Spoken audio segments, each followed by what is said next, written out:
ఓం శ్రీ గణేశాయ నమః, శ్రీ గురుభ్యో నమః, శ్రీమాత్రే నమః. నమస్కారం అండి అందరికీ. Welcome to my YouTube channel Sri Manju spiritual.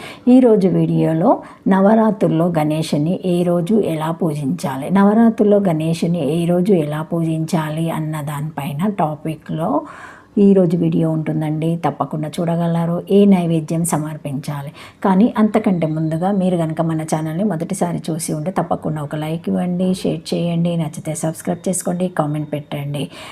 దయచేసి వీడియో ఎక్కడ కూడా స్కిప్ చేయకుండా చివరి వరకు చూసే ప్రయత్నం మాత్రం చేయండి. ఇంకా వీడియోలోకి వెళ్ళిపోదాము. శ్రీమాత్రే నమః. నవరాత్రుల్లో గణేషుని ఏ రోజు ఎలా పూజించాలి అన్న దానిపైన వీడియో అండి. 1వ రోజు భద్రపద శుద్ధ చవితి వరసిద్ధి వినాయకుడు నైవేద్యము ఉండ్రాలు. ఇంటింటా వినాయక పూజ చేసుకోవాలి. వ్రతకల్పంలో భాగంగా పూజ పూర్తయ్యాక శమంతక ఉపాఖ్యానము వినాలి. చవితి నాటి చంద్రుని చూసిన వారికి నీలాప నిందలు కలుగుతాయన్న శాపం నుంచి బయటపడడం కోసం